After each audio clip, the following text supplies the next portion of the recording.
فرمایا کہ نیک اعمال کرو اور حق کا ساتھ دو. حق کا ساتھ دیں گے تو پھر کیا ہوگا؟ تکلیفیں آئیں گی. جب تکلیفیں آئیں گی تو اسے کیا کرنا ہے؟ ہم نے برداشت کرنا ہے. پھر فرمایا کہ چوتھی کوالٹی انسان کی ہونی چاہیے کہ وتواصوا بالصبر، صبر کرنے والے بن جاؤ. حضرت مالک بن دینار کا جہاں پر گھر تھا، آج یہ آسان ہے کہنا کہ بابا تو مر گئے، بابا کا انتقال ہو گیا، یہ بہت آسان ہے کہنا.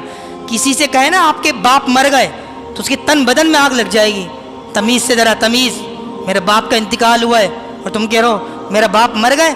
تو عبداللہ شاہ غازی کو جو آپ کہہ رہے ہیں مر گئے، آپ بابا فرید کو جو کہہ رہے ہیں مر گئے، داتا علی جویری کو جو کہہ رہے ہیں بابا تو کوئی شے نہیں، ان کا ذکر قرآن میں نہیں ہے، تو آپ کے والد صاحب کا ذکر قرآن میں کہاں ہے؟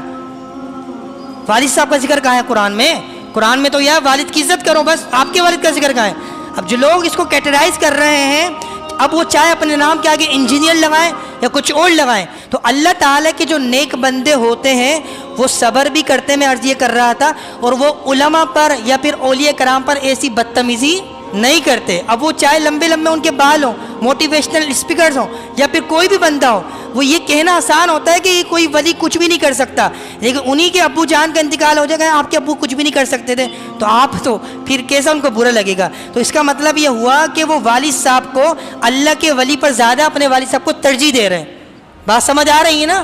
قرآن پاک کہہ رہا ہے کہ اللہ کے ولی جو ہوتے ہیں، جو ان کو نہ کچھ خوف ہوتا ہے نہ کچھ غم ہوتا ہے. کیوں؟ کیونکہ الذین آمنوا وکانوا یتقون، وہ ایمان والے بھی ہوتے ہیں. وہ تو ہم بھی ہیں. فرمایا وہ تو ایمان والے بھی ہوتے ہیں، تقوی والے بھی ہوتے ہیں، ان کے اندر تقوی بھی بڑا ہوتا ہے. یہ ایسا نہیں کہ آج اتنی بڑی قوم آج ان کے آستانے پر جا رہی ہے تو بھائی ہم کہہ رہے بابا تو کوئی شے نہیں.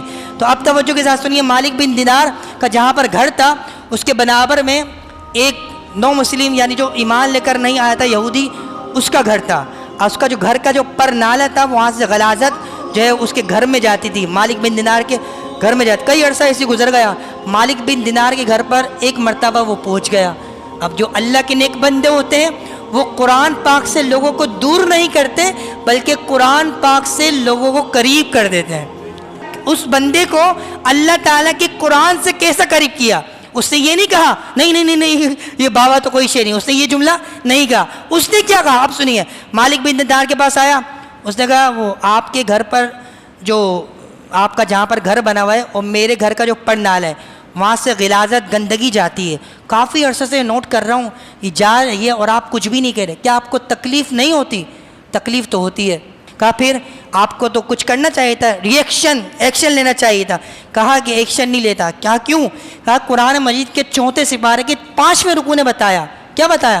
فرمایا والکاظمین الغیظ والعافین عن الناس، جو درگزر کرنے والے ہیں اور جو لوگوں کو معاف کرنے والے ہیں، غصہ پینے والے.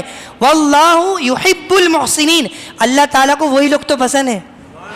تو اس آیت پہ عمل کر رہا ہوں. اب وہ جو یہودی ہوتے ہو کہتے ہیں آپ اتنے اچھے ہیں کہ آپ کو کوئی سنگ مارے تو پھر بھی دعا دیتے ہیں، دشمن آ جائے تو چادر بچھا دیتے ہیں. کہا کہ آپ اتنے اچھے ہیں، آپ کا مذہب اسلام اتنا اچھا، اتنا گڈ لک ماشاءاللہ، تو آپ ایک کام کریں نا، مجھے بھی کلمہ پڑھا کے اپنے مذہب میں داخل فرما دیں. تو ایسے لوگ قرآن پاک کے لوگوں کو قریب کرتے تھے، چاہے کسی طریقے سے بھی قریب کریں. اصل مقصود اور خلاصہ کلام یہ ہے، اگر کوئی آج اپنی زندگی میں کسی اللہ والے سے آپ کو ملا رہا ہے، مسجد سے جوائن کر رہا ہے، نمازوں سے جوائن کر رہا ہے، حضور کی سنتوں سے جوائن کر رہا ہے، تو انہی کو سنیے.